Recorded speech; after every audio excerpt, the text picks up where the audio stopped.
ಬೆನ್ನತ್ತಿ ಬರ್ತೀವಿ ಹೊಡಿತಾರ ತೊಗೊಂಡು ಮನೆ ಬಲಿಂದ ತೊಗೊಳದ್ದೇವೆ. ನಮಸ್ಕಾರ ಎಲ್ಲರಿಗೂ, ಬೆಳಗಿನ ಶುಭೋದಯ ರೀ. ಎಲ್ಲರೂ ಹೆಂಗದಿರಿ? ಆರಾಮದಿರೇನು? ನಾವು ಆರಾಮದೀವಿ ನೋಡ್ರಿ. ನೀವು ಎಲ್ಲರೂ ಆರಾಮದ್ರಿ ಅಂತ ಭಾವಿಸ್ತಾ ಇವತ್ತಿನ ಲಾಗ್ನ ಸ್ಟಾರ್ಟ್ ಮಾಡೋನು ಬೇರೆ. ಇದು 2 ದಿವಸದಿಂದ ಲಾಗ್ ಆಗಿರೋದು ನೋಡ್ರಿ. ಅಂದ್ರೆ ರವಿವಾರ ಮತ್ತು ಸೋಮವಾರದ ಲಾಗ್ ಆಗಿರೋದ್ರಿ. ಲಾಗ್ ಇಷ್ಟ ಆಗತ್ತಿದ್ರೆ ಲೈಕ್ ಮಾಡಿ, ಶೇರ್ ಮಾಡಿ, ಸಬ್ಸ್ಕ್ರೈಬ್ ಮಾಡ್ಕೊಂಡೆ ಸಪೋರ್ಟ್ ಮಾಡಿರಿ. ಆದಷ್ಟು ಬೇಗ 10K ನಮ್ಮ ಫ್ಯಾಮ್ಲಿನೂ ಆಗಲಿ ಪಟ್ ಅಂತ ಲಾಗ್ ಇಷ್ಟ ಆಗತ್ತಿದ್ರೆ ಸಬ್ಸ್ಕ್ರೈಬ್ ಮಾಡಿಕೊಂಡು ಸಪೋರ್ಟ್ ಮಾಡಿರಿ. ಇದು ರವಿವಾರದ ಬೆಳಗಿನ ಲಾಗ ಸ್ಟಾರ್ಟ್ ಆಗೈತೆ ನೋಡ್ರಿ. ಅಂದರೆ ಇವತ್ತು ಶಿವರಾತ್ರಿ ನಿನ್ನೆ ನಮ್ಗೆ ಹಾಸಿಗೆ ತೊಳೆಯೋಕೆ ಆಗಿತ್ತಿಲ್ಲ ರೀ. ಅಂದ್ರೆ ನಮ್ಮ ತಂಗಿ ಮಗದು ಫಂಕ್ಷನ್ ಇತ್ತಲ್ಲ, ಹಾಗಾಗಿ ಹಾಸಿಗೆ ತೊಗೊಬೇಕಂದ್ರೆ ಟೈಮ್ನ ಸಿಕ್ಕಿತ್ತಿಲ್ಲ. ಆ್ಯಕ್ಚುಲಿ ನಾವು ಶಿವರಾತ್ರಿ ಹಿಂದಿನ ದಿವಸನೇ ಹಾಸಿಗೆ ಎಲ್ಲ ತೊಳೆದು ಹಾಕೋದು. ಹಾಗಾಗಿ ಇವತ್ತು ಬೆಳಗ್ಗೆ ಎದ್ದು ಕೂಡಲೇ 4:15ನೇ ಎದ್ದಿದ್ದು. ಎದ್ದ ಕೂಡಲೇ ಹಾಸಿಗೆ ತೊಳೆಯೋಕೆ ಸ್ಟಾರ್ಟ್ ಮಾಡಿದ್ದೀವಿ ರೀ ನಾನು ಮತ್ತು ನಮ್ಮ ಮನೆಯವರು. ನಾನು ಇದ್ರ ಸಾಬೂನು ಪುಡಿ ಒಳಗೆ ಹಾಕಿಬಿಟ್ಟು ತೊಳಿತೀನಂತ ನಾನು ಅನ್ನಕತ್ತಿದ್ದೆ. ನಮ್ಮ ಮನೆಯವರು ನಿಂದು ಬರೀ ಚಂತನ ಬರೀ ತೊಳೆಯೋದೇ ಕೆಲಸ ಮಾಡ್ತೀನಿ, ನಾನು ಪಟ್ ಎದ್ದು ಇಟ್ಬಿಡ್ತೀನಿ ಅಂತ ಅನ್ನಕತ್ತಿದ್ರು. ಅಂದ್ರೆ ಮತ್ತೆ ಯುಗಾದಿ ಬಂದೈತಿಲ್ಲ, ಅವಾಗ ತೊಳೆಯೋಕೆ ಬರುತ್ತೆ. ಇನ್ನೊಂದು 15-20 ದಿವ್ಸನಾಗ ಮತ್ತೆ ತೊಳೆಯೋದು ಕೆಲಸನೇ ಮಾಡ್ತಿ ಅಂತೇಳಿ ಅವರಿಷ್ಟು ನಾನಿಷ್ಟು ಇಬ್ಬರು ಕೂಡಿ ಅರ್ಬಿ ಎಲ್ಲ ಅಂದ್ರೆ ಹಾಸಿಗೆ ಬಟ್ಟೆ ಎಲ್ಲ ಇದ್ವಲ್ಲ, ಹಾಗಾಗಿ ನಿನ್ನೆ ಉಟ್ಟಿದ್ದ ಬಟ್ಟೆ ಎಲ್ಲ ತೊಳೆದು ಹಾಕಿ ಫೈನಲಿ ಜಳಕ ಮುಗಿಸಿ ಬಂದೀವಿ ನೋಡ್ರಿ.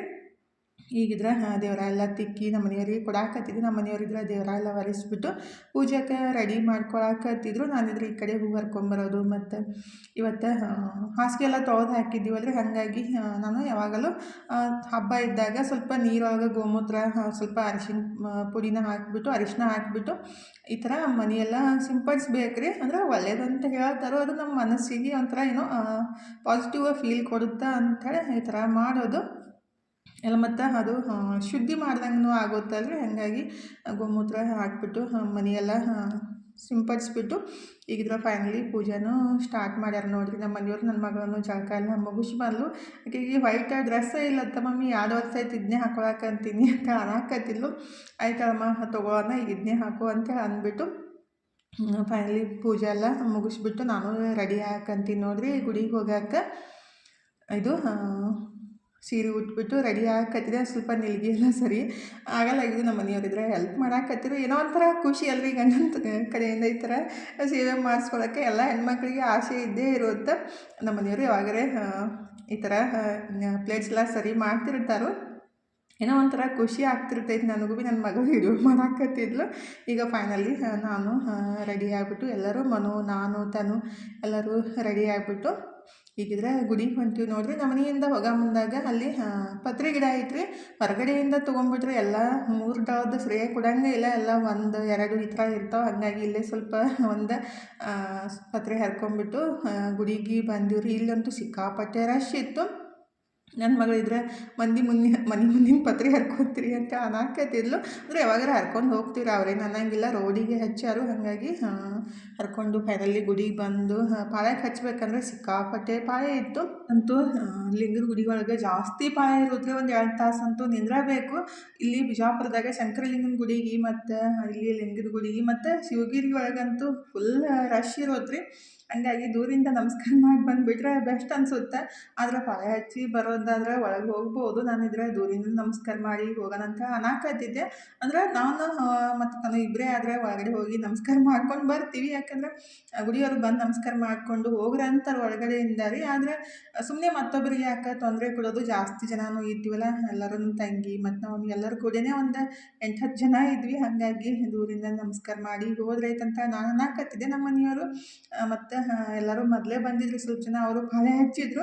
ಹಂಗಾಗಿ ಅವರೆಲ್ಲ ನಮಸ್ಕಾರ ಮಾಡಿಸಿಂದ ಬಂದರು ಒಳಗಡೆ ಹೋಗಿ. ಆದರೆ ನಂಗೆ ಹೋಗೋಕ್ಕಾಗಲಿಲ್ಲ ರೀ. ಮತ್ತು ತಮಾಷೆಗೆ ಹೋಗಕ್ಕೆ ಬರುತ್ತಂತೇಳಿ ದೇವ್ರು ಇಲ್ಲಿ ಆದರೂ ಕಾಣ್ತಾನೋ ಅಲ್ಲಿ ಹೋದ್ರೂ ಕಾಣ್ತಾನಂತೇಳಿ ನಾನು ನಮಸ್ಕಾರ ಮಾಡಿ ಫೈನಲಿ ನಮ್ಮ ತಂಗಿ ಮನೆಗೆ ಹೋಗಿ ಸ್ವಲ್ಪ ಹೊತ್ತು ಕುಂತು ಮತ್ತು ಶಂಕರಲಿಂಗನ ಗುಡಿಗೆ ಬಂದೀವಿ ನೋಡ್ರಿ. ಇಲ್ಲಿ ಅಷ್ಟೇ ನಾವು 4 ಗಂಟೆಗೆ ಬಂದಿದ್ದು, ಅಂದ್ರೂ ಇಷ್ಟು ಪಾಳೆ ಐತ್ರಿ. ಬೆಳಗ್ಗೆ ಆದರೆ ಒಂದು ಮಿನಿಮಮ್ 2-3 ತಾಸು ನಿಂದಿರ್ಬೇಕಾಗುತ್ತೆ. ಮತ್ತು 5ರಿಂದ ಮತ್ತೆ ಜನ ಜಾಸ್ತಿ ಆಗುತ್ತೆ ರೀ. ಅದಕ್ಕಾಗಿ ಮಧ್ಯಾಹ್ನ 2 ಗಂಟೆಯಿಂದ ಒಂದು 5 ಗಂಟೆ ತನಕ ದೇವ್ರ ದರ್ಶನ ಮಾಡೋಕ್ಕೆ ಬೆಸ್ಟ್ ಆಗುತ್ತೆ. ಅಂದರೆ ದೇವರ ಚಲೋತ್ನಾಗ ಕಾಣ್ತಾನೆ, ನೀವಂತನೂ ಆಗುತ್ತೆ ರೀ. ಹಾಗಾಗಿ ನಾವು ಮಧ್ಯಾಹ್ನ 4 ಗಂಟೆಗೆ ಶಂಕರಲಿಂಗನ ಗುಡಿಗೆ ಹೋಗಿ ನಮಸ್ಕಾರ ಮಾಡಿಕೊಂಡು ಬಂದ್ವಿ. ಇವತ್ತಂತೂ ಫುಲ್ ನಿರಾಕಾರ ಉಪವಾಸ ಮಾಡಿದ್ದು ಅಂದ್ರೆ ಒಂದು ಗ್ಲಾಸ್ ಕಬ್ಬಿನ ಹಾಲು ಅಷ್ಟೇ ಕುಡ್ದಿದ್ರಿ. ಫಸ್ಟ್ ಟೈಮ್ ಈ ಥರ ನಾನು ನಮ್ಮ ಮನೆಯವರು 3 ಮಂದಿ ಉಪವಾಸ ಮಾಡಿದ್ದು. ಹಾಲು, ಹಣ್ಣು, ಚಹಾ ಏನೇನೂ ತಿಂದಿಲ್ಲ ರೀ. ನಾನು ಮತ್ತು ನಮ್ಮ ಮನೆಯವರು ಅಷ್ಟೇ ಒಂದು ಗ್ಲಾಸ್ ಕಬ್ಬಿನ ಹಾಲು ಕುಡ್ದಿದ್ದು. ಆದ್ರೆ ಅದನ್ನೂ ಕುಡ್ದಿಲ್ಲ ರೀ. ಭಾಳ ನಿರಾಕಾರ ಉಪವಾಸ ಮಾಡಿದ್ಲು. ಏನೋ ಒಂಥರ ಮನಸ್ಸಿಗೆ ತೃಪ್ತಿ ಅನ್ಸುತ್ತಲ್ರಿ.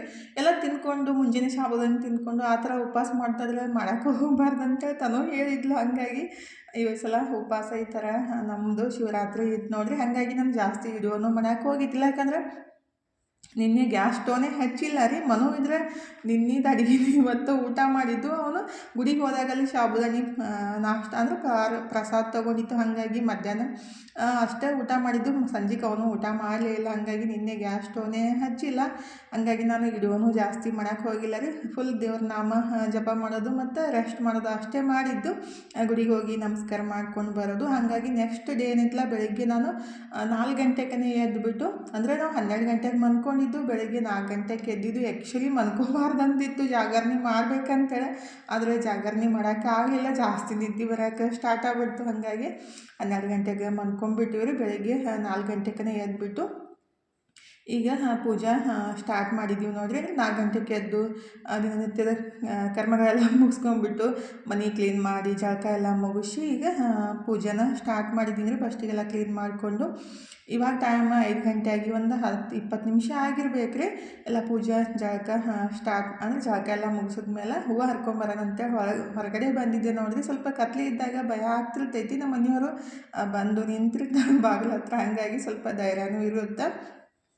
ಈಗ ಹೂವು ಎಲ್ಲ ಹರ್ಕೊಂಬಂದು ನಮ್ಮ ಮನೆಯವ್ರಿಗೆ ಕೊಟ್ಟಿದ್ದೆ. ನಮ್ಮ ಮನೆಯವರಿದ್ರೆ ಹೂವು ಎಲ್ಲ ದೇವರಿಗೆ ಎರ್ಸಾಕತ್ತಿದ್ರು. ನಾನು ಈ ಕಡೆ ಸ್ವಲ್ಪ ಶಿರಾ ಮಾಡೋಣ ದೇವರಿಗೆ ಅಂತ ಹೇಳಿ. ಅಂದರೆ ನಿನ್ನೆ ಪೂರ್ತಿ ಉಪವಾಸ ಇದ್ದಿರ್ತೈತಲ್ಲ, ಹಾಗಾಗಿ ಇವತ್ತು ಬೆಳಗ್ಗೆ ಏನಾದರೂ ಸಿಹಿ ಪದಾರ್ಥಗಳನ್ನು ಮಾಡಿಬಿಟ್ಟು ದೇವರಿಗೆ ನೈವೇದ್ಯ ಮಾಡಿ ಆಮೇಲೆ ಊಟ ಮಾಡೋದು, ಅಂದರೆ ಪ್ರಸಾದ ತೊಗೊಳ್ಳೋದು. ಹಾಗಾಗಿ ಸ್ವಲ್ಪ ಜಲ್ದಿನೂ ಆಗುತ್ತಂತ, ಸ್ವಲ್ಪ ಸಿಹಿ ಆಗುತ್ತೆ, ಅಂದರೆ ರುಚಿ ಇರೋದು ಶಿರಾ ಮಾಡಿ ದೇವರಿಗೆ ನೈವೇದ್ಯನ ಮಾಡಿಬಿಟ್ಟು ಆಮೇಲೆ ನಾವು ಉಪವಾಸ ಬಿಡೋದ್ರೆ.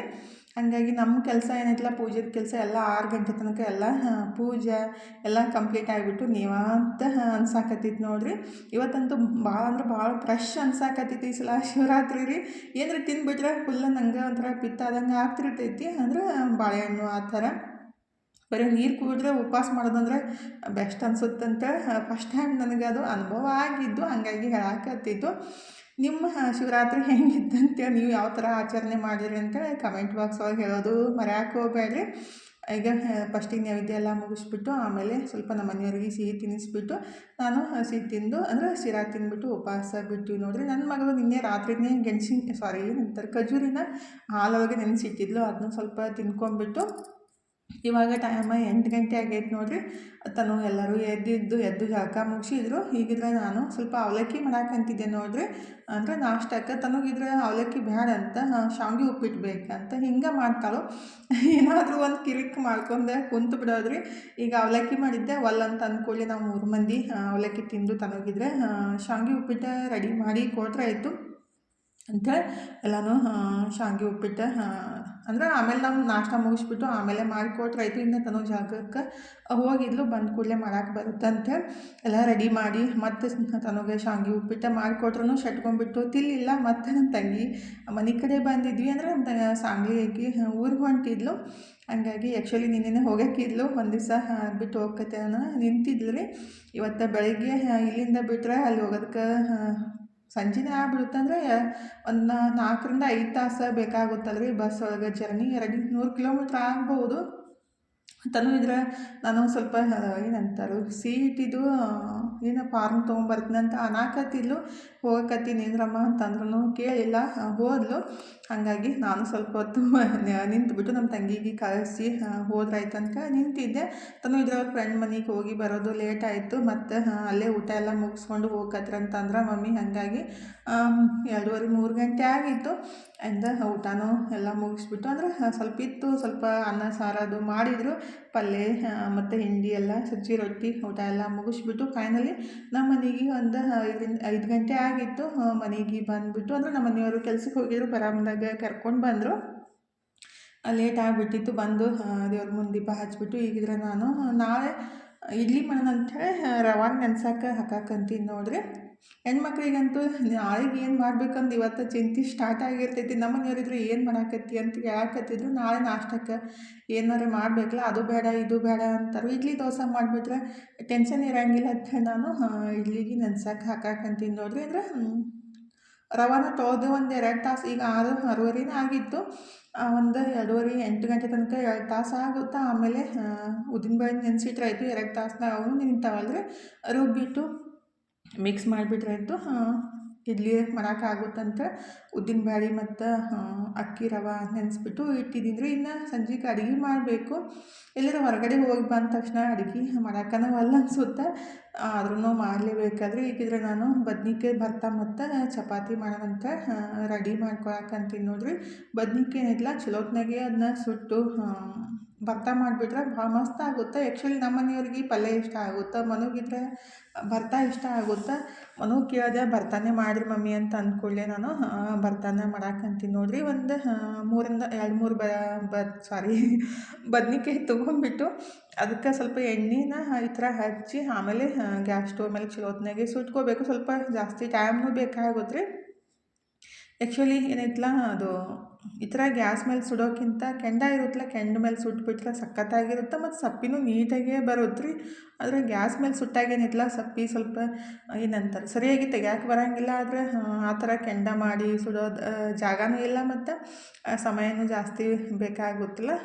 ಹೊಲದಾಗಿದ್ದವರು ಮತ್ತು ಹಳ್ಳಿಯಾಗಿದ್ದವರು ಇದ್ರಾಗ ಕೆಂಡೊಳಗೆ ಸುಟ್ಬಿಟ್ಟು ಮಾಡಿಬಿಟ್ರೆ ಮಸ್ತಾಗಿರುತ್ತೆ. ಆವಾಗೆಲ್ಲ ನಮ್ಮ ಅಜ್ಜಿ ಅದು ಅದೇ ಥರ ಮಾಡ್ತಿದ್ರು. ರೊಟ್ಟಿ ಎಲ್ಲ ಆದಮೇಲೆ ಏನೈತಲ್ಲ ಅದು ಕಿಚ್ಚು ಅಂತಿದ್ರು. ಕಿಚ್ಚೊಳಗೆ ಹಾಕಿಬಿಟ್ಟು ಆಮೇಲೆ ಅದನ್ನ ಭರ್ತಾ ಮಾಡ್ತಿದ್ರು. ಸಖತ್ತಾಗಿರೋದು ರೀ. ಮಾವಿನಕಾಯಿನೂ ಅಷ್ಟೇ, ಅಂದ್ರೆ ಈ ಮಾವಿನಕಾಯಿ ಸೀಸನ್ ಸ್ಟಾರ್ಟ್ ಆಗುತ್ತಲ್ಲ, ಅದನ್ನ ಕಿಚ್ಚೊಳಗೆ ಸುಟ್ಬಿಟ್ಟು ಅದು ಗುಳಂಬಂತೆ ಮಾಡ್ತಿದ್ರು ಚಪಾತಿ ಸಂಗಟ. ಅದನ್ನೂ ಮಸ್ತಾಗಿರುತ್ತೆ ಮತ್ತು ದೇಹಕ್ಕೆ ತಂಪನೂ ಆಗುತ್ತೆ ರೀ.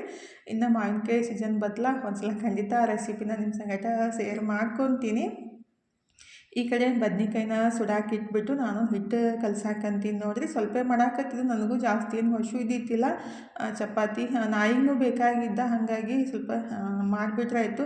ಆ್ಯಕ್ಚುಲಿ ಬದ್ನಿಕಾಯಿ ಭರ್ತಾ ಸಂಗಟ ರೊಟ್ಟಿ ಇದ್ರೆ ಸಖತ್ತಾಗಿರುತ್ತೆ ರೀ. ನನ್ನ ಮಗನಿಗೆ ಚಪಾತಿ ಸಂಗಟ ಇಷ್ಟ ಆಗುತ್ತೆ. ಫಸ್ಟ್ ಮನಗೂ ಇಷ್ಟ ಆಗ್ತಿತ್ತಲ್ಲ. ಅವ್ರಿಗೆ ಸ್ಕೂಲ್ ಒಳಗೆ ಒಬ್ಬರು ಅಂದ್ರೆ ಒಂದು ಹುಡುಗ ತರ್ತಿತ್ತಂತ, ಅವಾಗ ಹಿಡ್ಕೊಂಡು ಅದನ್ನೇನು ಇಷ್ಟಪಟ್ಟು ಮಾಡಿರಿ ಮಮ್ಮಿ ಅಂತ ಹೇಳಿದ ಕೂಡಲೇ ಮಾಡಿ ಕೊಡ್ತೀನಲ್ಲ, ಅವಾಗ ಹಿಡ್ಕೊಂಡು ಭರ್ತಾ ಅಂದ್ರೆ ಜಾಸ್ತಿ ಇಷ್ಟ ಆಗುತ್ತೆ ರೀ. ಹಾಗಾಗಿ ಬದ್ನಿಕಾಯಿ ಚಲೋತ್ನಾಗೆ ಸುಟ್ಟು ಇಟ್ಟಿದ್ದೆ. ಟೊಮೆಟೊನೂ ಸುಡಬೇಕಿತ್ತು, ಅದು ನೆನಪಾಗಿತ್ತಿಲ್ಲ ರೀ. ಟೊಮೆಟೊನೂ ಸುಟ್ಬಿಟ್ಟು ಹಾಕಿಬಿಟ್ರೆ ಟೇಸ್ಟ್ ಮಸ್ತ್ ಇರುತ್ತೆ ಅಂತೇಳಿ ಮತ್ತು ಬದ್ನಿಕಾಯಿನೂ ಸುಟ್ಟು ಮ್ಯಾಲಿನ ಸಪ್ಪೆಲ್ಲ ತೆಗೆದು ಟೊಮೆಟೊನೂ ಹಂಗೆ ಸುಡಾಕಿಟ್ಟಿದ್ದೆ ರೀ. ಈಗ ಇದ್ರ ಬದ್ನಿಕಾಯಿ ಸಪ್ಪೆ ಏನೈತಲ್ಲ ಈ ಥರ ತೆಗೆದುಬಿಟ್ಟಾಗ ಅದು ಕೆಂಡೊಳಗೆ ಸುಟ್ಟಿದ್ದು ಈಜಿಯಾಗೆ ಬಂದುಬಿಡುತ್ತೆ. ಆದರೆ ಇದೇನೈತಲ್ಲ ಎಲ್ಲ ಕಟ್ ಈ ಥರ ಭಾಳ ತೆಳ್ಳಗಾಗೆ ಆಗಿರ್ತೈತಿ. ಕೆಂಡೊಳಗೆ ಸುಟ್ಟಿದ್ದು ಭಾಳ ಟೇಸ್ಟ್ ಇರುತ್ತೆ ಮತ್ತು ಈಜಿಯಾಗಿ ಸಪ್ಪಿನೂ ತೆಗಿಬೋದು. ಮತ್ತು ಈ ಥರ ಮಾಡೋಕೆ ಇಷ್ಟ ಇಲ್ಲ ಅಂದರೆ ನಾವು ಅದನ್ನ 2 ಕಟ್ ಮಾಡಿಬಿಟ್ಟು ಕುಕ್ಕರ್ ಒಳಗೆ ಹಾಕಿಬಿಟ್ಟು ಕುದಿಸಿ, ಇಲ್ಲಾಂದರೆ ತವಿ ಒಳಗೆ ಹಾಕಿ ಅಂದರೆ ಎಲ್ಲ ಜೋಡಿಸ್ಕೊಂಡ್ಬಿಟ್ಟು ಅದನ್ನ ಮುಚ್ಚಿ ಬೆನ್ಸ್ಕೊಂಡ್ಬಿಟ್ಟು ಮಾಡ್ಬೋದು. ಎಣ್ಣೆ ಒಳಗೆ ಸ್ವಲ್ಪ ಬೆನೆಸ್ಬಿಟ್ರಿ ಅಂದರೆ ಈ ಥರ ಸುಡೋಕೆ ಆಗ್ಲಿಕ್ಕಂದ್ರೂ ಅದನ್ನ ನೀಟಾಗಿ ನೋಡಿಬಿಟ್ಟು ಯೂಸ್ ಮಾಡ್ಕೋಬೇಕ್ರಿ. ಯಾಕಂದರೆ ಬದ್ನಿಕಾಯಿ ಒಳಗೆ ಹುಳ ಚಾನ್ಸ್ ಇರ್ತೈತಲ್ಲ, ಹಾಗಾಗಿ ಅದನ್ನ ಫಸ್ಟಿಗೆ ಮ್ಯಾಲಿನ ಸಪ್ಪೆಲ್ಲ ತೆಗೆದ್ಬಿಟ್ಟು ಒಳಗಡೆ ಎಲ್ಲ ಬಿಡಿಸ್ಕೊಂಡು ಹುಳ ಅದು ಇದ್ದಿದ್ರೆ ತೆಗೆದು ಬಿಡೋಕ್ಕಾಗುತ್ತೆ. ಇಲ್ಲಾಂದರೆ ಚಲೋತ್ನಾಗಿ ನೋಡಿಬಿಟ್ರೆ ಗೊತ್ತಾಗುತ್ತೆ ಒಳಗಡೆ ಕಪ್ಪೆಲ್ಲ ಆಗಿರ್ತೈತಲ್ರಿ. ಹಾಗಾಗಿ ಈ ಥರ ಮಾಡೋದು. ನಾವು ಬದ್ನಿಕಾಯಿ ಎಲ್ಲ ಅದನ್ನ ಮ್ಯಾಲಿನ ಸಪ್ಪೆ ತೆಗೆದು ಒಂದು ಬೌಲಿಗೆ ಅಂದರೆ ಬುಟ್ಟಿಗೆ ಹಾಕಾಕಂತೀನಿ. ಟೊಮೆಟೊನೂ ಅಷ್ಟೇ ಮ್ಯಾಲಿನ ಕಪ್ಪಾಗಿದ್ದೆಲ್ಲ ತೆಗೆದ್ಬಿಟ್ಟು ಅದನ್ನು ಬುಟ್ಟಿಗೆ ಹಾಕಿ ಚಲೋತ್ನಾಗೆ ಮ್ಯಾಶ್ ಮಾಡ್ಕೋಬೇಕಾಗುತ್ತೆ ರೀ ಕೈಲಿ, ಅಥವಾ ಅದು ಏನಂತಾರೆ ರೇವ್ಗಿ ಅಂತ ಅಂತೀವಿ ನಾವು. ಅದು ಈ ಥರ ಮ್ಯಾಶ್ ಅದರಿಂದ ಮ್ಯಾಶ್ ಮಾಡಿಬಿಟ್ಟು ಆಮೇಲೆ ಬೇಕಂದ್ರೆ ಒಗ್ಗರಣೆ ಹಾಕ್ಬೋದು, ಇಲ್ಲ ಹಂಗೂ ತಿನ್ಬೋದು ರೀ. ಇದಕ್ಕೆ ಮೆಣಸಿನ್ಕಾಯಿನೂ ಮತ್ತು ಬೆಳ್ಳುಳ್ಳಿನೂ ಸುಟ್ಟಬೇಕಾದ್ರೂ ಹಾಕ್ಬೋದು. ಆದರೆ ಇಲ್ಲಿ ಒಗ್ಗರಣೆ ಹಾಕಿಬಿಟ್ಟು ಹಾಕೋದ್ರಿ. ಹಾಗಾಗಿ ಇಲ್ಲಿ ನಾನು ಮೆಣಸಿನ್ಕಾಯಿ ಮತ್ತು ಬೆಳ್ಳುಳ್ಳಿ ಸುಟ್ಬಿಟ್ಟು ಹಾಕಿಲ್ಲ. ಎಲ್ಲ ಚಲೋತ್ನಾಗೆ ಮ್ಯಾಶ್ ಮಾಡಿಬಿಟ್ಟು ಆಮೇಲೆ ಸ್ವಲ್ಪ ಕಟ್ ಮಾಡಿದ್ದು ಉಳ್ಳಾಗಡ್ಡಿ ಹಾಗೆ ಹಾಕಿಬಿಟ್ರೆ ತಿನ್ನೋ ಸಖತ್ತಾಗಿರುತ್ತೆ. ಸಣ್ಣಗೆ ಉಳ್ಳಾಗಡ್ಡಿ ಕಟ್ ಮಾಡಿ ಹಾಕಿಬಿಟ್ರೆ ರೀ. ಈಗ ರುಚಿಗೆ ಎಷ್ಟು ಬೇಕು ಅಷ್ಟು ಉಪ್ಪು ಮತ್ತು ಒಂದು ಮೀಡಿಯಮ್ ಸೈಜ್ ಉಳ್ಳಾಗಡ್ಡಿ, ಕೊತ್ತಂಬರಿ, ಖಾರಕ್ಕೆ ಎಷ್ಟು ಬೇಕಲ್ಲ ಅಷ್ಟು ಅಚ್ಚ ಖಾರದ ಪುಡಿ ಅಂದರೆ ಮಸಾಲ ಹಾಕಿದ್ದಲ್ರಿ, ಅಚ್ಚ ಖಾರದ ಪುಡಿ ಹಾಕಿಬಿಟ್ಟು ಆಮೇಲೆ ಇದಕ್ಕೆ ಸಿಂಪಲ್ಲಾಗಿ ಒಂದು ಒಗ್ಗರಣೆ ಹಾಕಿಬಿಟ್ರೆ ಆಯಿತು. ಒಂದೆರಡು ಚಮಚದಷ್ಟು ಎಣ್ಣೆ, ಸ್ವಲ್ಪ ಜೀರಿಗೆ, ಸ್ವಲ್ಪ ಸಾಸಿವೆ, ಹಿಂಗು ಮತ್ತು ಸ್ವಲ್ಪ ಜಾಸ್ತಿ ಕುಟ್ಟಿದ್ದ ಬೆಳ್ಳುಳ್ಳಿ ಹಾಕಿಬಿಟ್ಟು ಒಗ್ಗರಣೆ ರೆಡಿ ಮಾಡ್ಕೋಬೇಕಾಗುತ್ತೆ. ಈಗ ಹಾಕಿಬಿಟ್ಟು ಚಲೋತ್ನಾಗೆ ಮಿಕ್ಸ್ ಮಾಡಿಬಿಟ್ಟು ಇದೇನು ನಾವು ಭರ್ತಾ ರೆಡಿ ಮಾಡಕ್ಕೆ ಇಟ್ಟಿದ್ದೀವಲ್ಲ ಎಲ್ಲ ಹಾಕಿಬಿಟ್ಟು ಅದ್ರ ಮೇಲೆ ಹಾಕಿ ಒಂದು ರೌಂಡ್ ಚಲೋತ್ನಾಗೆ ಮಿಕ್ಸ್ ಮಾಡಿಬಿಟ್ರೆ ಆಯಿತು. ಮಸ್ತಾಗಿರೋ ಬದ್ನಿಕಾಯಿ ಭರ್ತಾ ರೆಡಿ ಆಗುತ್ತೆ ನೋಡಿರಿ. ಆಲ್ರೆಡಿ ಒಂದು ಸಲ ಇದನ್ನ ಶೇರ್ ಮಾಡ್ಕೊಂಡಂತ ಅನ್ಸಾಕತ್ತೈತಿ. ಅಕಸ್ಮಾತ್ ನೋಡಿದರೆ ಸ್ಕಿಪ್ ಮಾಡಿರಿ, ಅಂದರೆ ನೀವು ರೆಸಿಪಿನ ನೋಡಿಬಿಟ್ಟಿದ್ರೆ. ಈಗ ಒಗ್ಗರಣೆ ಹಾಕಿಬಿಟ್ಟು ಚಲೋತ್ನಾಗ ಒಂದು ರೌಂಡ್ ಮಿಕ್ಸ್ ಮಾಡಿಬಿಟ್ರಾಯ್ತು. ಮಸ್ತಾಗಿ ರೆಡಿ ಆಗುತ್ತೆ ನೋಡಿರಿ. ಆ್ಯಕ್ಚುಲಿ ಇದು ಚಪಾತಿಗಿಂತ ರೊಟ್ಟಿ ಸಂಗಟ ಸಖತ್ತಾಗಿರುತ್ತೆ. ಆದರೆ ಮನೋಗೆ ಚಪಾತಿ ಸಂಗಟ ಇಷ್ಟ ಆಗುತ್ತಂತ ಅದನ್ನೇ ಮಾಡಬೇಕಾಗುತ್ತೆ. ಅಂದರೆ ಮಕ್ಕಳಿಗೆ ಏನು ಇಷ್ಟ ಅಲ್ಲ ಅದೇ ಮಾಡ್ಬೇಕ್ರಿ. ನಮ್ಮ ಇಷ್ಟ ಕಷ್ಟ ಯಾವ ಲೆಕ್ಕಕ್ಕೂ ಇರಲ್ಲ, ಯಾಕಂದರೆ ಅದು ನಮ್ದು ಇರುತ್ತಲ್ಲ, ಹಂಗಾಗಿ ನಾವು ಲೆಕ್ಕಕ್ಕೆ ಇಟ್ಕೊಳ್ಳೋಂಗಿಲ್ಲ. ಈಗಿದ್ರೆ ಎಣ್ಣೆನೂ ಬಾಟ್ಲ್ ಒಳಗೆ ಖಾಲಿ ಆಗಿತ್ತಂತೆ. ನಾನು ಎಣ್ಣೆನ ಹಾಕಿಬಿಟ್ಟು ಬಾಟಲ್ ಒಳಗೆ, ಮತ್ತು ಕೆಲವೊಬ್ರು ಕೇಳಾಕತ್ತಿದ್ರಿ ಇದು ಬಾಟಲ್ ಎಲ್ಲಿಂದ ತರಿಸಿದ್ರಿ ಅಕ್ಕ ಅಂತ. ನಾನು ಆನ್ಲೈನ್ ಒಳಗೆ ತರಿಸಿದ್ರಿ, ಭಾಳ ಯೂಸ್ ಆಗುತ್ತೆ. ಅಂದರೆ ಜಾಸ್ತಿ ಹಿಡಿಯೋಂಗಿಲ್ಲ, ಒಂದು 500 ml ಅಷ್ಟೇ ಎಣ್ಣೆ ಹಿಡಿಯುತ್ತೆ. ಆದರೆ ಸ್ಪ್ರೇನೂ ಮಾಡ್ಬೋದು, ಈಸಿಯಾಗಿ ನಾವು ಅಡುಗೆಗೂ ಹಾಕ್ಬೋದು. ಈಗಿದ್ರೆ ಎಲ್ಲ ಮುಗಿಸ್ಬಿಟ್ಟು ಇನ್ನು ಚಪಾತಿ ಅಷ್ಟು ಮಾಡಿಬಿಟ್ರೆ ಆಯ್ತು ನೋಡಿರಿ. ಯಾವುದೋ ಜಾಸ್ತಿ ಏನು ಮಾಡೋಕ್ಕೆ ಹೋಗಿಲ್ಲ, ಬರೀ ಭರ್ತಾ ಮತ್ತು ಚಪಾತಿ ಅಷ್ಟೇ ಮಾಡಿದ್ದು. ಅಷ್ಟೇ ಖರ್ಚಾಗಂಗಿಲ್ಲ ಜಾಸ್ತಿ ಮಾಡಿಬಿಟ್ರೆ. ಇತ್ತೀಚಿಗಂತೂ ಅಡುಗೆ ಸ್ವಲ್ಪ ಕಮ್ಮಿನೇ ಖರ್ಚಾಗತೈತಿ. ಮನೂ ಅಷ್ಟೇ ರೀ, ಜಾಸ್ತಿ ಊಟ ಮಾಡಲ್ಲ. ಏನು ಡೆಲ್ಲಿಗೆ ಹೋಗಿ ಬಂದ ಹಿಡ್ಕೊಂಡು ಫಸ್ಟ್ ಒಂದು 3 ಚಪಾತಿ ಊಟ ಮಾಡ್ತಿದ್ದ, ಈಗ 2 ಚಪಾತಿ ತಿಂದುಬಿಟ್ರೆ ಹೊಟ್ಟೆ ಫುಲ್ ಅಂತಾನು. ಈಗಿದ್ರೆ ತನೂ ಬಂದಿದ್ಲು, ಸ್ವಲ್ಪ ಇದು ರೆಡಿ ಮಾಡಕ್ಕಂತೀನಿ ನೋಡಿರಿ. ಅದೇನಂತ ಜಾಮೂನ್ ರೆಡಿ ಮಾಡೋಣಂತ ಸ್ಟಾರ್ಟ್ ಮಾಡಿದ್ದು. ಊಟ ಎಲ್ಲ ಮುಗೀತಾ, ಅದಕ್ಕಾಗಿ ಈಗ ಜಾಮೂನ್ ತಿನ್ಬೇಕಂತ ಅನ್ಸಾಕತ್ತಿತ್ತು ನನಗೆ. ಅದಕ್ಕಾಗಿ ನಮ್ಮ ಮನೆಯವರು ಆ ಕಡೆ ಹೋಗಿದ್ರೆ ಮಾರ್ಕೆಟ್ ಒಳಗೆ ಬರೋ ಮುಂದಾಗ ಖವಾ ತೊಗೊಂಡು ಬರ್ರಿ ಅಂತ ಹೇಳಿದ್ದೆ ರೀ. ಖೋವಾನು ಅಂತಾರೋ ಖವಾನು ಅಂತೀವಿ ನಮ್ಮ ಕಡೆ. ಹಾಗಾಗಿ ಒಬ್ಬೊಬ್ಬರು ಒಂದೊಂದು ರೀತಿ ಭಾಷೆನ ಯೂಸ್ ಮಾಡ್ತೀವಿ ರೀ. ಕೆಲವೊಬ್ಬರು ನಾವು ಖವಾ ಅಂದಾಗ ಖವಾ ಅಲ್ಲ ಅದು ಖೋವಾ ಅಂತ ಹೇಳ್ತೀವಿ. ನಮ್ಮ ಕಡೆ ಅದನ್ನ ಖವಾನೇ ಅಂತೀವಿ ರೀ. ಅಂದರೆ ನಮ್ಮ ಕರ್ನಾಟಕ ಒಳಗೆ ಹೆಂಗೆ ಗೊತ್ತೇನ್ರಿ, ಒಂದೊಂದು ಡಿಸ್ಟಿಕ್ ಒಳಗೆ ಒಂದೊಂದು ರೀತಿ ಭಾಷೆನ ಚೇಂಜ್ ಆಗ್ತಿರ್ತಾವೆ. ಬೆಳಗಾವಿ ಆಗಲಿ, ಬಾಗಲಕೋಟೆ ಆಗಲಿ, ಬಿಜಾಪುರ ಆಗಲಿ, ಈ ಥರ ಚೇಂಜಸ್ ಆಗ್ತಿರ್ತಾವೆ. ಹಂಗಾಗಿ ಭಾಷೆನೂ ಆ ಥರ ಅನ್ನಿಸ್ತಿರ್ತೈತ್ರಿ ಕೇಳಿದಾಗ.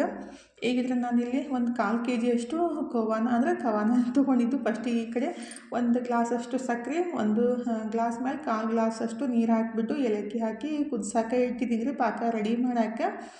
ಈಗಿದ್ರೆ ಅದು ಖವಾ ಏನಿತ್ತಲ್ಲ ಅದಕ್ಕೆ ಒಂದು 3-4 ಚಮಚದಷ್ಟು ಮೈದಾ ಹಿಟ್ಟು, 1 ಚಿಟಿಕೆಯಷ್ಟು ಅಡುಗೆ ಸೋಡಾ ಹಾಕಿಬಿಟ್ಟು ಚಲೋತ್ನಾಗ ಈ ಥರ ನಾದ್ಕೋಬೇಕ್ರಿ. ಇದಕ್ಕೆ ಬೇಕಂದ್ರೆ ಒಂದು 100 ಗ್ರಾಮಷ್ಟು ಪನ್ನೀರನ್ನು ಹಾಕ್ಬೋದು, ಅದು ಸಖತ್ತಾಗಿರುತ್ತೆ ರೀ. ಈಗ ಮಾಡಿಬಿಟ್ಟು ಹಾಕಬೇಕಂತೆ ಮತ್ತೆ ಲೇಟ್ ಆಗುತ್ತಂತ ನಾನು ಪನ್ನೀರ್ ಮಾಡೋಕ್ಕೆ ಹೋಗಲಿಲ್ಲ. ಹಾಗೆ ಖೋವಾ ಏನಿತ್ತಲ್ಲ ಅದಕ್ಕೆ ಒಂದು 3-4 ಚಮಚದಷ್ಟು ಮೈದಾ ಹಿಟ್ಟು ಹಾಕಿಬಿಟ್ಟು ಚಲೋತ್ನಾಗೆ ನಾದ್ಕೋಬೇಕ್ರಿ. ಇದಕ್ಕೆ 1-2 ಚಮಚದಷ್ಟು ಚಿರೋಟಿ ರವೆ ಹಾಕಿಬಿಟ್ರೆ ಇನ್ನೂ ಬೆಸ್ಟ್ ಆಗುತ್ತೆ. ಆದರೆ ನನ್ನ ಕಡೆ ಚಿರೋಟಿ ರವೆ ಇದ್ದಿದ್ದಿಲ್ಲ ಅಂತ ನಾನು ಹಾಕಕ್ಕೆ ಹೋಗಿಲ್ಲ ರೀ. ಮೈದಾ ಹಿಟ್ಟು ಸ್ವಲ್ಪ ಚಿಟಿಕೆಯಷ್ಟು ಅಡುಗೆ ಸೋಡಾ ಹಾಕಿಬಿಟ್ಟು ಚಲೋತ್ನಾಗೆ ನಾದ್ಕೊಂಡು ನಮಗೆ ಯಾವ ಸೈಜ್ದು ಜಾಮೂನ್ ಬೇಕಲ್ಲ ಅಷ್ಟಿಷ್ಟು ಉಂಡೆ ಮಾಡಿ ತೆಗೆದ್ಬಿಟ್ಟು ಇಡಬೇಕಾಗುತ್ತೆ, ಅಂದರೆ ಫ್ರೈ ಮಾಡ್ಕೋಬೇಕಾಗುತ್ತೆ. ಈ ಕಡೆ ಫಸ್ಟಿಗೆ ಪಾಕ ಮಾಡೋಕೆ ಇಟ್ಟಿದ್ದಿಲ್ಲ ಅದನ್ನೂ ರೆಡಿಯಾಗಿತ್ತು. ಈಗಿದ್ರೆ ಎಣ್ಣೆನೂ ಬಿಸಿ ಮಾಡೋಕೆ ಇಟ್ಬಿಟ್ಟು ಚಲೋತ್ನಾಗೆ ಡೀಪ್ ಫ್ರೈ ಮಾಡ್ಕೋಬೇಕಾಗುತ್ತೆ ನೋಡಿರಿ. ಆ್ಯಕ್ಚುಲಿ ಒಂದೊಂದು ಸಲ ಜಾಮೂನು ಎಷ್ಟೇ ಇದ್ರೂ ತಿನ್ನಬೇಕಂತ ಮನಸ್ಸಾಗಂಗಿಲ್ಲ, ಆದರೂ ಒಂದೊಂದು ಸಲ ತಿನ್ನಬೇಕಂತ ಅನಿಸ್ತಾ ಇರ್ತೈತಿ. ಹಾಗಾಗಿ ಇವತ್ತಂತೂ ನನಗೆ ಜಾಮೂನು ತಿನ್ನಬೇಕಂತ ಅನ್ಸಾಕತ್ತಿತ್ತು. ಹಾಗಾಗಿ ಮಾಡಿಬಿಟ್ಟನೆ ತಿಂದನೇ ಮಲ್ಕೊಂಡ್ರೆ ಆಯ್ತಂತೇಳಿ ಸ್ಟಾರ್ಟ್ ಮಾಡಿದ್ದು. ಆದರೆ 9 ಗಂಟೆಯಾಗಿ ಹೋಗಿತ್ತು. ಹಾಗಾಗಿ ಈಗ ಜಾಮೂನ ಈ ಥರ ಸ್ವಲ್ಪ ಕಂದು ಬಣ್ಣ ಅಂದರೆ ಗೋಲ್ಡನ್ ಕಲರ್ ಬರೋ ಮಟ್ಟ ಫ್ರೈ ಮಾಡ್ಕೋಬೇಕಾಗುತ್ತೆ ರೀ. ಬ್ರೌನ್ ಕಲರ್ ಬರೋ ಮಟ್ಟ ನಮ್ಗೆ ಯಾವ ಥರ ಬೇಕಲ್ಲ ಆ ಥರ ಫ್ರೈ ಮಾಡ್ಬೋದು. ನಾನು ಸ್ವಲ್ಪ ಡಾರ್ಕಾಗಿಯೇ ಫ್ರೈ ಮಾಡಿದ್ದು. ಕಾಲಾ ಜಾಮೂನ್ ಥರ ಅನಿಸುತ್ತೆ ರೀ, ಟೇಸ್ಟ್ ಚಲೋ ಇರುತ್ತೆ. ಅಂದರೆ ನಾವು ಹೊರಗಡೆಯಿಂದ ಪ್ಯಾಕೆಟ್ ಹಿಟ್ಟು ತಂದು ಮಾಡಿದಾಗ ಅದನ್ನ ಅಷ್ಟು ಸಾಫ್ಟಾಗೇ ಬರೋಂಗಿಲ್ಲ ರೀ. ಖೋವಾ ತಂದು ಮಾಡ್ತೀವಲ್ಲ ಅದು ಟೇಸ್ಟ್ನೂ ಚಲೋ ಇರುತ್ತೆ, ಮತ್ತು ಒಳಗಿನ ತನಕ ಪಾಕ ಜಲ್ದಿನೇ ಹೀರ್ಕೊಂಡ್ಬಿಡುತ್ತೆ ರೀ. ಈಗಿದ್ರೆ ನಾನು ಜಾಮೂನು ಎಲ್ಲ ಫ್ರೈ ಮಾಡಿಬಿಟ್ಟು ಪಾಕಕ್ಕೆ ಹಾಕಿ ಇಟ್ಟಿದ್ದೀನಿ ರೀ. ಫೋನ್ ಬಂದಾಗೇನಿತ್ತಲ್ಲ ಮೊಬೈಲ್ ಯೂಸ್ ಮಾಡೋದಾಗ್ಬಿಡುತ್ತೆ. ಹಾಗಾಗಿ ವಿಡಿಯೋ ಮಾಡೋಕ್ಕನ ಆಗಂಗಿಲ್ಲ.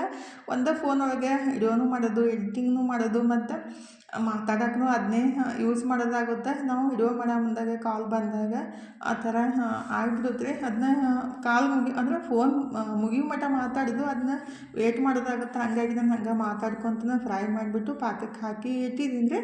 ಈ ಕಡೆ ನಾನು ಏನಂತಾರೋ ಇಡ್ಲಿಗೆ ನೆನೆಸಿದ್ದಿಲ್ಲ ಅದನ್ನು ಉದ್ದಿನಬೇಳೆ ಮತ್ತು ಸ್ವಲ್ಪ ಅನ್ನ ಅಥವಾ ಅವಲಕ್ಕಿನ ರುಬ್ಬಿಬಿಟ್ಟು ಹಾಕಿ ಚಲೋ ಹೊತ್ನಾಗ ಕೈಲಿ ಒಂದು 2-3 ನಿಮಿಷ ಈ ಥರ ಮಿಕ್ಸ್ ಮಾಡ್ಕೋಬೇಕು ರೀ. ಅಂದರೆ ಏರೆಲ್ಲ ಹಿಡ್ಕೋಬೇಕು, ಅವಾಗ ಅದು ಇಡ್ಲಿನೂ ಸಾಫ್ಟ್ ಆಗಿ ಬರ್ತಾವೆ ಮತ್ತು ಹಿಟ್ಟು ಉಬ್ಬಿ ಬರ್ತೈತೆ ರೀ. ಹಾಗಾಗಿ ಈಗ ಚಲೋ ಹೊತ್ನಾಗೆ ಒಂದು 5 ನಿಮಿಷ ಈ ಥರ ಮಿಕ್ಸ್ ಮಾಡ್ಕೊಂಬಿಟ್ಟು ಮುಚ್ಚಿಟ್ರೆ ಆಯಿತು. ಮುಂಜಾನೆ ಇಡ್ಲಿ ಮಾತ್ರ ಮಸ್ತಾಗಿರ್ತಾವೆ ನೋಡಿರಿ. ನಾನು ರವಾನೂ ಮನೆಯೊಳಗೆ ಮಾಡಿಸೋದು, ಹೊರಗಡೆಯಿಂದ ತರಕ್ಕೆ ಹೋಗಂಗಿಲ್ಲ ರೀ. ಈಗ ಅದನ್ನೂ ರೆಡಿ ಮಾಡಿ ಇಟ್ಟಿದ್ದೀನಿ. ಜಾಮೂನೂ ಪಾತ್ರೆದೊಳಗೆ ಹಾಕಿ ಇಟ್ಟಿದ್ದೆ ಅಲ್ರಿ, ಎಷ್ಟು ಮಸ್ತಾಗೆ ಆಗ್ಯಾವ ನೋಡಿರಿ. ನಾನಂತೂ ಈ ರಾತ್ರಿನೇ ಒಂದು 3-4 ಜಾಮೂನ್ ತಿಂದುಬಿಟ್ಟಿದ್ದು. ತಿನ್ಬೇಕಂತ ಕ್ರೇವಿಂಗ್ ಆಗ್ತಾ ಇದ್ದಾಗ ನಿಂತಂದ್ರೆ ಸ್ವಲ್ಪ ಜಾಸ್ತಿನೇ ತಿನ್ಕೊಂಬಿಡ್ತೀವಿ. ಟೇಸ್ಟ್ನೂ ಅಷ್ಟೇ ಇದು ನೋಡಿರಿ. ನಾವು ಜಾಮೂನ್ ಜಾಸ್ತಿ ತಿನ್ನಾಕತ್ತೀವಿ ಅಂತ ಅನ್ಸೋದಿಲ್ಲ. ಹೊರಗಡೆ ಆದ್ರೆ 1 ಬೇಡ 2 ತಿಂದುಬಿಟ್ರೆ ಒಲ್ಲಂತ ಅನ್ಸೋಕ್ಕಾಗುತ್ತೆ. ನಾವು ಫ್ರೆಶ್ಶಾಗಿ ಮಾಡ್ಕೊಂಡು ತಿಂದಾಗೆಂತಲ್ಲ ಇನ್ನಷ್ಟು ತಿನ್ಬೇಕಂತ ಅನ್ನಿಸ್ತಾ ಇರ್ತೈತಿ. ಹಾಗಾದ್ರೆ ಎಷ್ಟು ಮಸ್ತಾಗೆ ಸಾಫ್ಟಾಗೆ ಬಂದವು. ಜಸ್ಟ್ ಹಾಕಿಬಿಟ್ಟು ಪಾಕ ಒಳಗೆ 5 ನಿಮಿಷ ಆಯಿತು. ಎಷ್ಟು ಮಸ್ತ್ ಪಾಕ ಎಲ್ಲ ಹೀರ್ಕೊಂಡವು. ಟೇಸ್ಟ್ನೂ ಸಖತ್ತಾಗಿ ಬಂದಿದ್ದು ನೋಡಿರಿ. ಇವತ್ತಿನ ವಿಡಿಯೋನೂ ಇಲ್ಲೇ ಮುಗಿಸೋಣ್ರಿ. ಇವತ್ತಿನ ವಿಡಿಯೋ ಹೆಂಗೆ ಅನಿಸ್ತಂತ ಕಮೆಂಟ್ ಬಾಕ್ಸ್ ಒಳಗೆ ಹೇಳೋದು ಮರೆಯೋಕೆ ಹೋಗಬೇಡ್ರಿ. ಥ್ಯಾಂಕ್ ಯು ಫಾರ್ ವಾಚಿಂಗ್ ರೀ. ಮತ್ತೆ ಸಿಗ್ತೀನಿ ರೀ.